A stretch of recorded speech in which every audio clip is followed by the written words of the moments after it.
Do you have it pushed now? Yeah, I do now. China. It's pretty big, isn't it? The preceding program is part of a college credit telecourse offered by El Paso Community College. For more information, call the Instructional Television Department at 594-2175. He's behind that little cactus. Watching KCUS-TV, Channel 13 El Paso, public television serving West Texas. On October 26th, KCUS presents the local election special, the Candidates Forum. This special will feature local candidates representing. If you don't know,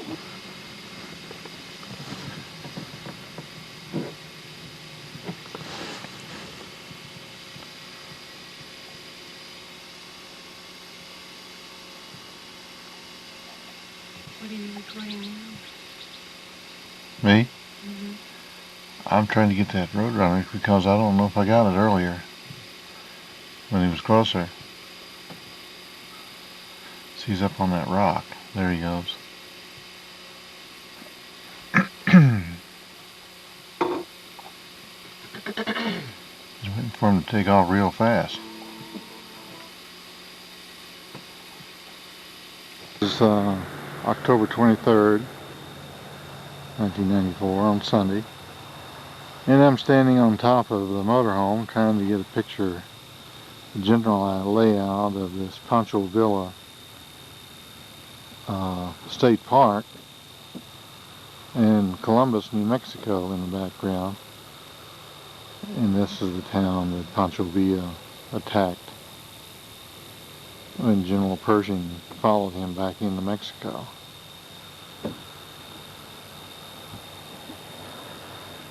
Part of the old fort back then, which was called Camp Furlong, was over there on the other side of the railroad.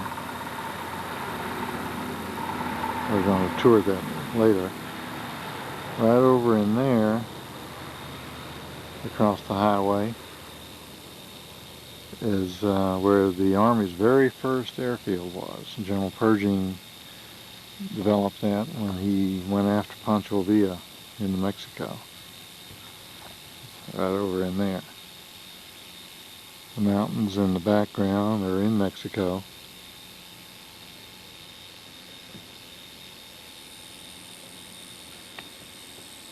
Just looking at the campground now, which was part of the old fort.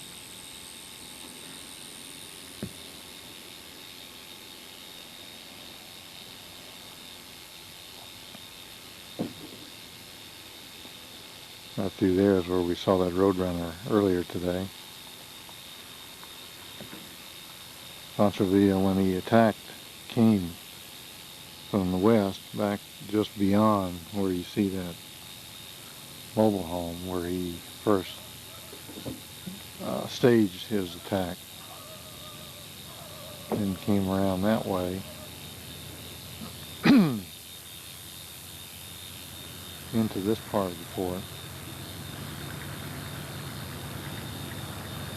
Up there, I don't know if you can see it, there's a balloon in the sky that the Border Patrol and the Army uses to, yeah, it's coming into the picture. Now that is way north of here, about 30 or 40 miles west of Deming. So that thing has to be real high to be able to see it so far. We were able to see it from Las Cruces, which is 50 miles away.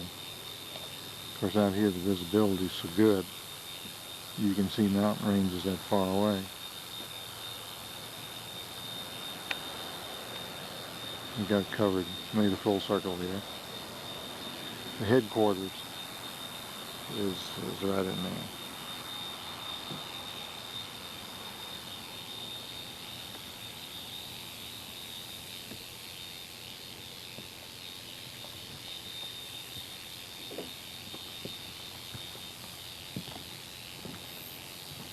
Not much grass in this part of the country, but we all found a little piece for our doggie. Standing in there watching it. China, come on.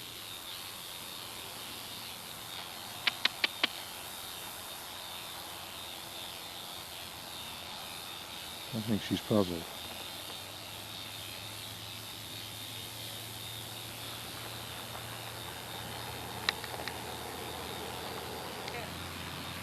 Well, you're wanting to go over to that restroom? Yeah, which is right straight through there. If you go that way, you have to walk through some campsites. That's the reason I walked around by the street. This good clear air is getting to you, huh? Yeah, can't handle it. Okay. Got to get back to some pollution and high humidity. This 10% humidity is getting... What? Okay. All right. Taking your dog? No. All right. All right. Goodbye. Any of that cactus? Oh, the ants? Have they uncovered that area that you covered up yesterday? Okay. Go call Mom and Pop so we can get out of here. Typical frontier fried eaters now. Seems to be doing very well. The church has been built, school house, and the town seems to be growing quite rapidly.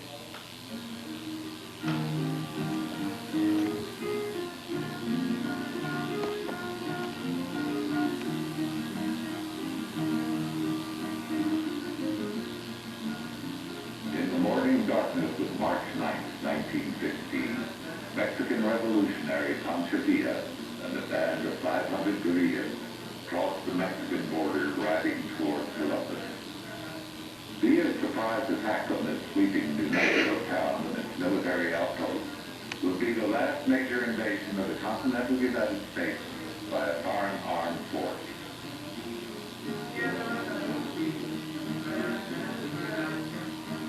We lived about 2 miles east of Columbus on Ranch and used to get up quite often and listen to the battles over in Columbus.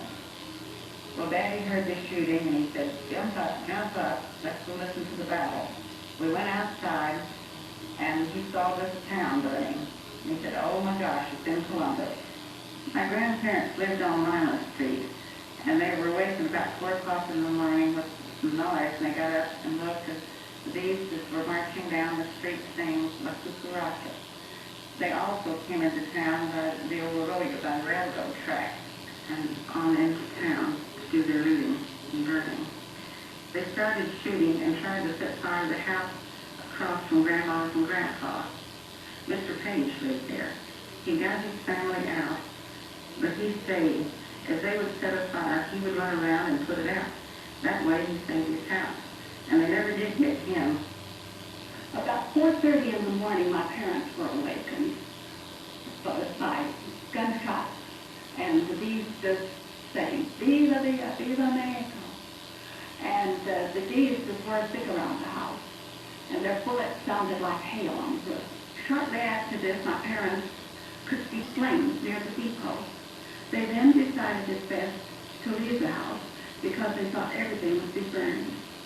About 100 yards from the house, we sat on the ground behind a mesquite bush. We had hardly gotten down on the ground when the bullets started coming at us. Some of the bullets passed between my mother's head and mine.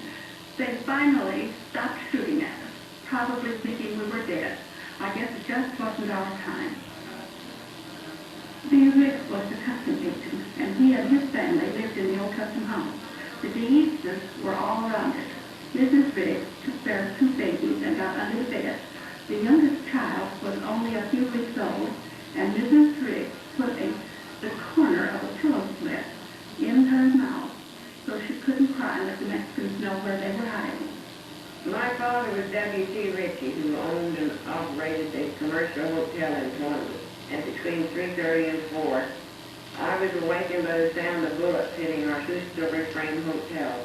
We could hear the Mexicans running up and down the street on their horses, and the horses whinnying and shouts of Villa Villa and gunfire, and finally the front door was banged open and about 50 Mexicans came up the steps, poorly dressed, but heavily armed, shouting and they're waving their guns around, and they searched all the men and took their money and watches, searched the women. took my mother's rings and a locket and chain for my sister. Uncle Billy Birchfield, who was an old rancher that was well known in that part of the country, was a guest that night. And he spoke very fluent Spanish. And he talked to them and was able to save his life by handing out checks to them from his checkbook as long as it lasted. The Mexicans made my mother go in all the rooms while they shot through the mirrors and the bed. And then they came back and made all the men go down the stairs. My father was shot, and then Mr. DeWitt Miller made an attempt to get into his car that was parked in front of that hotel, and his body was found slumped over the car. After the Mexicans all left the hotel, we went down the back steps and we hid in a little adobe house. We stayed in this little building and watched the hotel burn to the ground. The morning after the raid, the town was in a state of chaos. The wounded Mexicans were picked up and carried to the army post and searched, and when they found one had rings in his pocket, they asked him where he got them, and he said he took them from the lady at the hotel. This is one of the rings that was my mother that she got back. The hotel smoldered for days, but when it finally cooled down and they could search in the ruins, this little elephant bank was mine when I was about 5 years old, and that's all that was salvaged out of the hotel. We found out later that day that the Mexican bandits had come in from the southwest, and as they passed the home of Mr. and Mrs. Moore, who came out to see what the noise was, they were both met with a shotgun blast. Then the Mexicans came up and approached the little hill. I've been told where they left their horses and went on foot around the customs house. The raiders poured into the streets of Columbus, taking the residents and some 350 troopers of the 13th Cavalry by surprise. The bewildered soldiers were defenseless and had to break into the locked farmery to get their weapons. But soon after a stray bullet stopped the clock on the Columbus Railroad Depot, Lieutenant John Lucas had rallied his gunners, and other soldiers were also fighting back. The Army's machine guns jammed at first, but once they were brought into action, the Villistas were caught in a murderous crossfire, and the tide of battle turned. After 2 hours of heavy fighting, the raiders began to withdraw. Shortly after daylight, it was all over. Without the American soldiers, I think the town would have been burned to the ground and every man in it killed. And as soon as the Army was able to get their guns and start defending us, the Mexicans started making for the border, but the soldiers in hot pursuit. Fearing another attack, many of the 400 Columbus residents fled the stricken town. Those who stayed behind prepared to defend themselves. A posse was formed led by Deputy Sheriff Buck Chadbourne, the father of Dan Chadbourne, and Mary Lee Gaskins. The Daddy and their hired hands grabbed their guns and they came on to Columbus to help in the battle. And they followed the Mexicans all the way to the Mexico border. The night after the raid, all the women and children were put in the schoolhouse. The men stood guard around the schoolhouse and also around town, as they were afraid they were coming back. Well, the next day, they gathered up all the women and children and set them in the old Cooper Hotel. They also put food and water in there. The Rattle Brothers General Mercantile store was across the street from what is now La Frontera Restaurant. The Villistas went to the store and broke in, looking for Sam Rattle, but he wasn't there. Sam Rattle was a permanent guest at the hotel, and his brothers lived in the rear of the store. When the Mexican bandits came up the steps, one of the first things they asked for was, "Where is Sam Rattle?" Sam wasn't at the hotel at that time. He was in El Paso.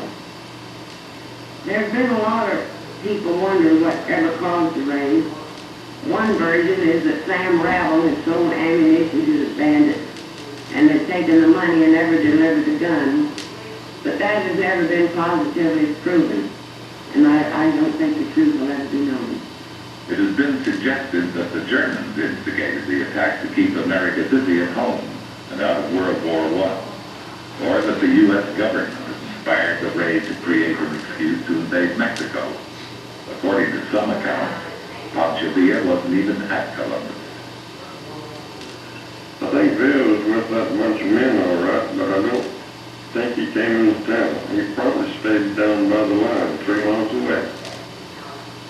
When I arrived in the town the next morning after the great flood, the hotel and the grocery store across from that north of the depot were both still burning, and all the rest of the store got the windows knocked out of them, and the big Mexicans ran all over the street.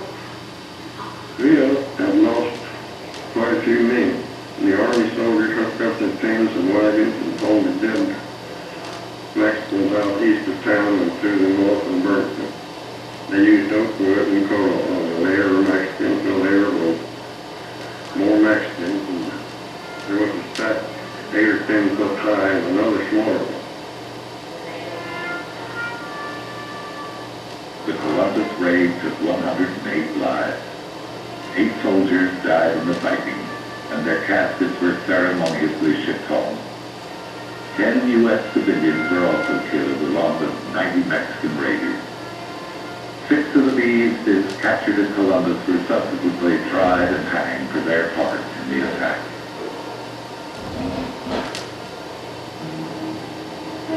The violence that struck Columbus was not an isolated thing. It was rooted in the turmoil of the revolution that had begun in 1910 when the Mexican people rose to end 34 years of oppressive dictatorship under President Porfirio Diaz. For a decade, Mexico was ravaged by this social and political upheaval in which Pancho Villa played a major role.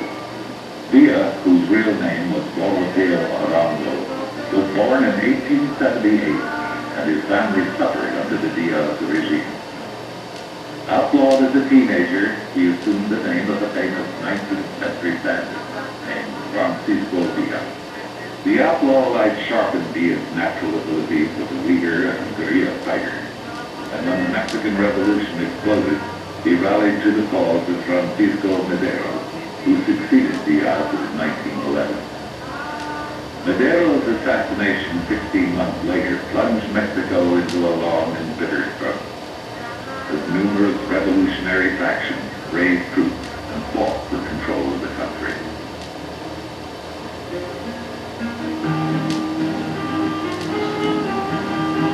The Mexican Revolution was the first socialist revolution of the 20th century.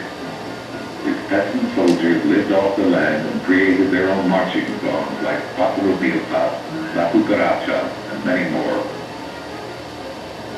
Whole families went to war. Women, called soldaderas, foraged for food, cared for the wounded, and often took part in the fight. The popular revolutionary song Adelita celebrated their role.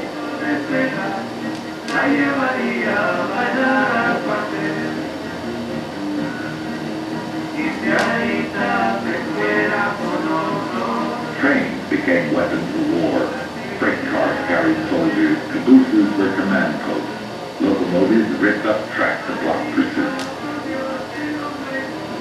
Year after year, opposing forces moved and fought and moved again across the immense expanses of Mexico.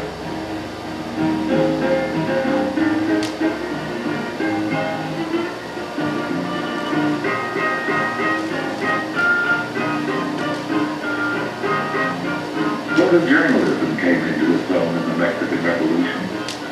Scores of news reporters and cameramen followed the army, documenting their actions.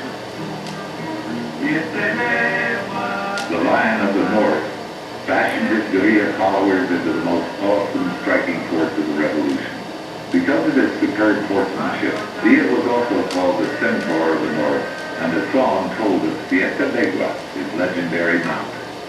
The former bandit and cattle rustler rose to the rank of general and became one of the most powerful leaders of the Mexican Revolution. By 1914, the year of his greatest success, Villa was the master of northern Mexico, though he was still most at ease Villa's home was now a mansion in Chihuahua City, where his first wife, Luz Corral de Villa, remained until her death in 1981. But in 1915, Villa suffered a series of disastrous defeats at the hands of his arch-rival, Venustiano Carranza. Villa had been considered a friend of the United States, so in October 1915, when the U.S. recognized Carranza as the official leader of Mexico, Villa self-betrayed. Carranza was trying to get control of the Mexican government, and Villa wanted to get control of it. Now I don't know who all else. And each one had their own little bunch of men trying to outdo each other.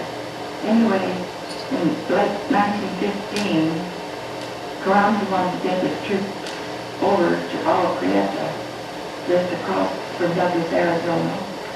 The United States was supposed to be neutral on the Mexican Revolution, so who knows what deal Carranza and President Woodrow Wilson made. But they did let Carranza send troops on the train right through Columbus and down to Agua Prieta. And Villa was practically annihilated in a battle over there. So that probably made Villa mad, because they weren't supposed to have their noses in their affairs. A few months after that, Villa raided Columbus. Town recovered real quick. They started bringing in more soldiers right away. The troops came in the same day and they kept coming, 10,000 of them. Took a lot of trains. They brought in horses and wagons and artillery and supplies, all the stuff they needed to go to Mexico. The build-up continued for days, swelling the small Columbus Border Patrol garrison. Fresh troops converged from military posts throughout the Southwest, and the U.S. Army prepared to pursue Pancho Villa.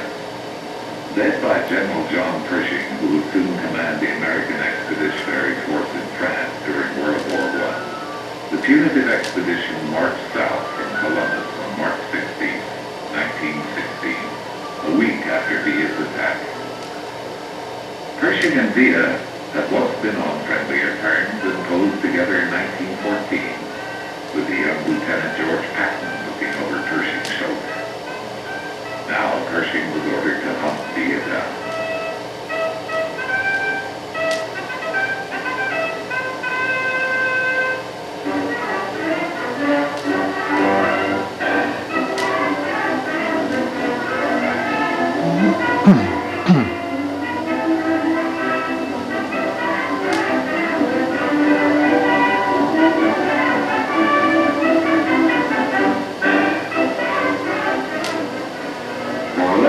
The 10,000 men of the punitive expedition endured sandstorms, parching heat, and bone-chilling cold as they ranged the wild deserts and mountains of the vast Mexican state of Chihuahua, tracking the deeds of raiders. The search for Villa ultimately led American troops 500 miles into Mexico, as far south as the city of Parral, where, after a skirmish, Pershing turned back. At a field headquarters near Colonia Duzon in northern Chihuahua, he put his men through rigorous training and set out patrols to find and attack Villa's forces. Of the advanced base for the punitive expedition, Columbus prospered. A steady stream of trucks and wagon trains moved south from the town, maintaining Pershing's line of supply.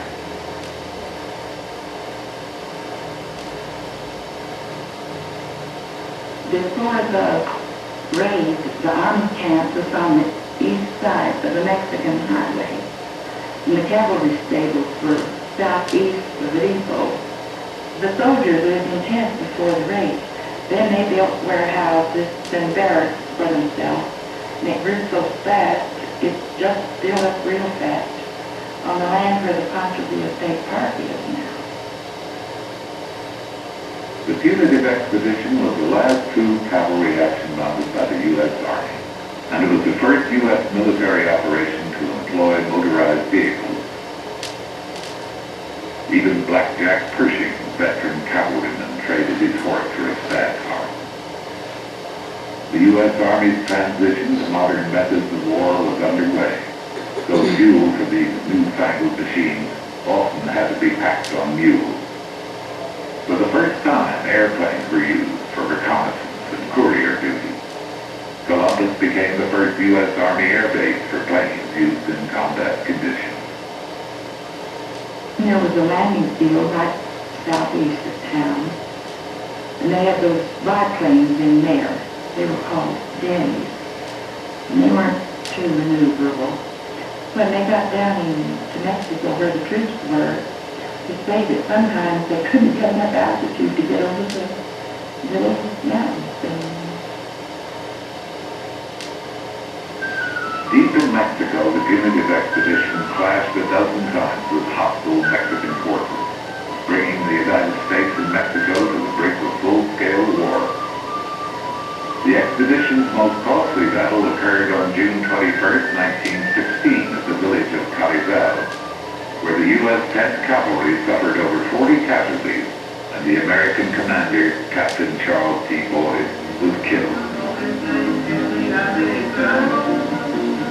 23 American troopers were captured at Carizal, but they were soon released.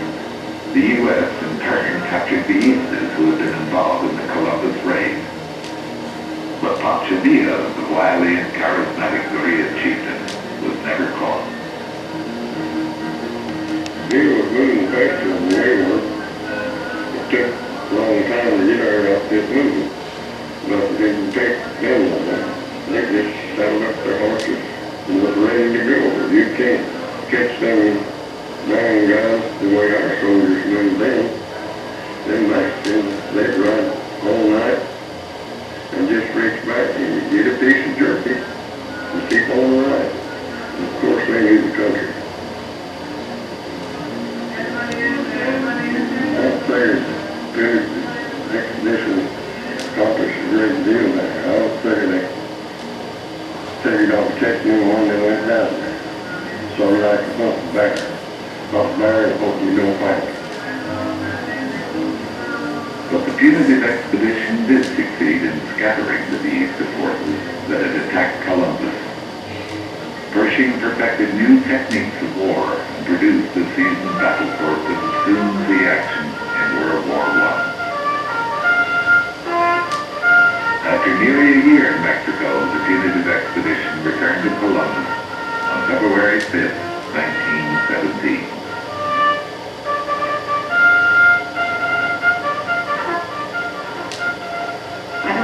They've marched coming out of Mexico, but they seemed so tired. It was almost an all-day parade, and it seemed like a long, long time. They just kept coming and coming. There were no bands playing, and most of them weren't marching in any formation, just dragging along. And so many of those young soldiers had pets with them, goats and dogs. They had a viewing stand downtown where they all saluted Pershing. I stood on the other side of the road, south of where the customs house is, watching them come through. I think that Villa realized how oppressed his people, poor people in his country, were. Just like many countries are today. And probably he thought he could help the poor people and help himself at the same time. And I don't think you can condemn a whole nation for what a few people do or are forced to do. The part of town where the race happened has been declared a national historic landmark, and people come to see it, especially in the spring, when the cactus blooms in the Pancho State Park and in the desert all around. But Columbus still seems like it's jumping off place here, and it's quiet again like it was before the race. There's nothing to worry about anymore, just a sandstorm from time to time.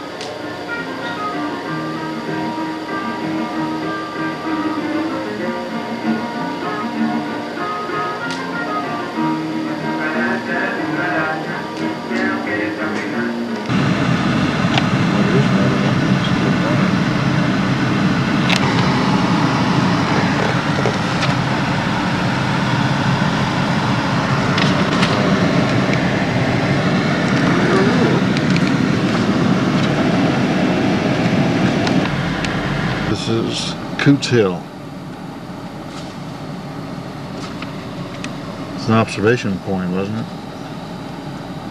Well, I think some people went there for protection. I think. I'm not sure. I don't remember. Just give them a little history again, which we already have. I don't see anything new on there, do you? Mm-mm. No, sure don't. It's facing Coots Hill. The headquarters building for Camp Furlong.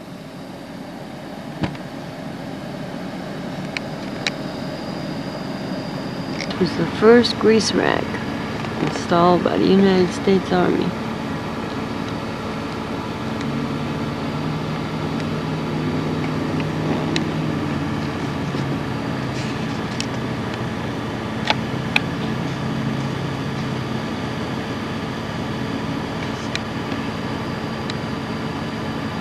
This is the U.S. Customs House. And across the street is the railroad depot.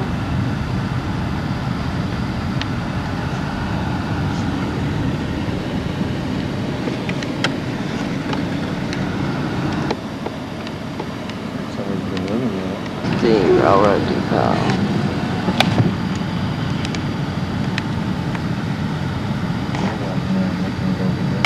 Columbus. Yeah. City Hall over there. The white building right there was the post office during Pancho Villa's reign. Built in 1891.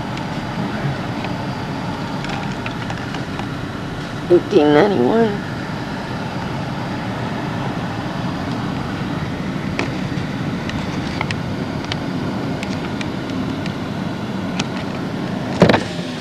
Gotta go here.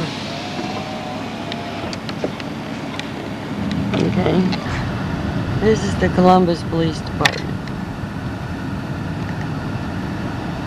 Well, I sure hope we don't have to call on them for anything.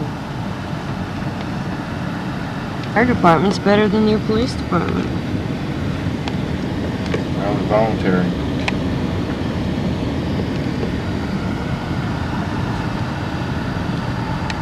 Back over to... Oh, the police department's moved. Oh, police department's moved, so that's the old police department building. It's gonna be up here. Department. That's now the police department? Yeah. Well, It's modern. See, it's got bars over the door and window. okay. It's got an antenna, radio antenna out there. Yeah. Okay. Okay, now I think this is it. for This is Main Columbus. Street. Yeah, we're on Main Street. This is Main Street. We're just coming to the Mexico border. Looks like the streets are dirt on the other side of the border. Yeah, they probably are. That thing says. No turn. Parking here.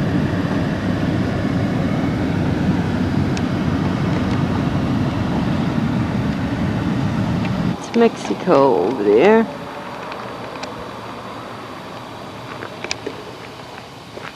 The building over there says international parking.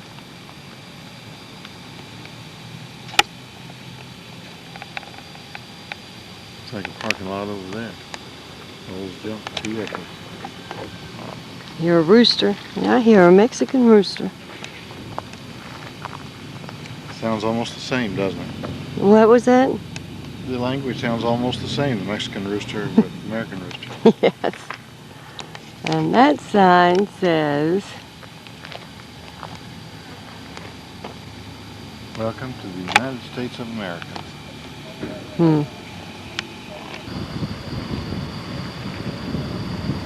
It sounds like there's a nightclub over there.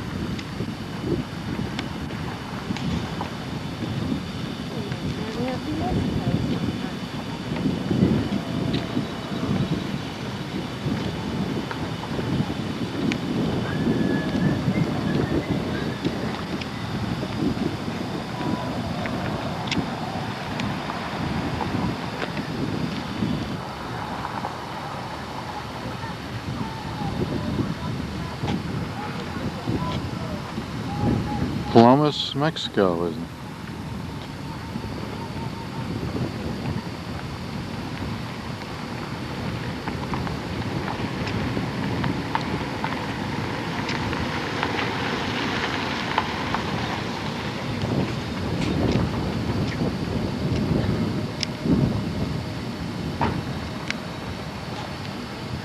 This is where the cars come through. There's the federal police. The guy in the blue. Well, the building. He's Mexican, I guess. He's inspecting people from the U.S. going into their country. Yeah. Our people, I guess, are in these fancy buildings over here.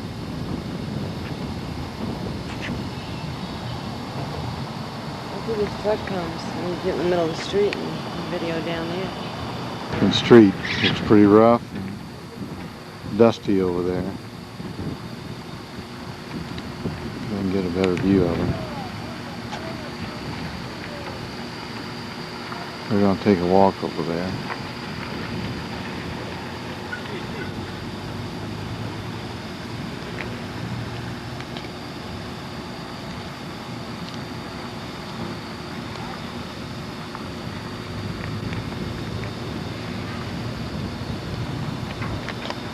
See the fence keeping them across, since we don't have a river over here to separate them. And there's U.S. Customs over there. Inspection.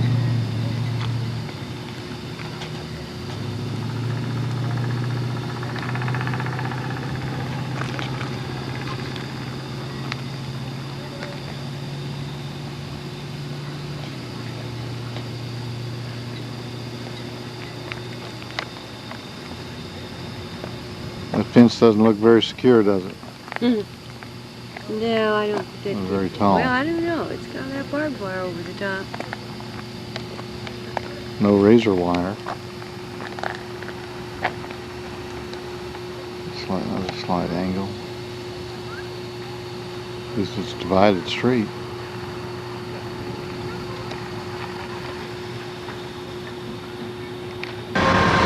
We have to go into the inspection station. Where are we? We're somewhere in West Texas. Somewhere in West Texas. I-10 and east. We're about 60 miles east of El Paso. Where are we? About 60 miles east of El Paso. Oh, okay. I think the next town is Van Horn. Van Horn. Okay.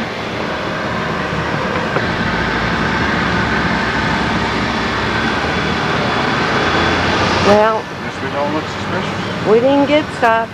We can go on.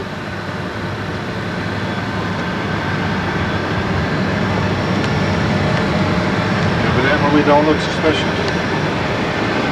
Guess not. Evidently they didn't get a close look at you.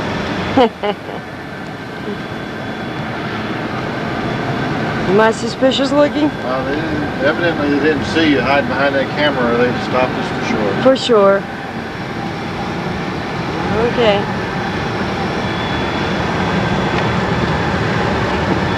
China's made it all the way up in the seat now. We both had legs up off the floor. Hey, that mega bama. Yeah, bro. No, you remember the Gary Vee called Carney?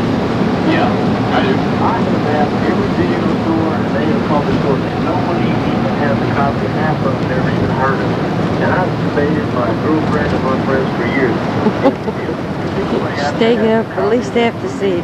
Man, I was. Hi, China. I remember the movie it had Robbie Robertson in it. Totally of the band. He played like a clown in the Ducky movie. No, well, Robbie Robertson was like the Carney owner manager guy, and Gary Busey was actually the clown in the Duck Tank. I do believe I heard the word K in his sentence. Yeah, it was $5. You paid $5 for a copy of Carney. 390-KBET, 1-800-444-KBET. You got a copy of this movie. This guy's pretty hot for it. I appreciate it. Sure. Turned into Tradio. Man, I got a set of Portland figurines I want to trade. Ellie Rucker.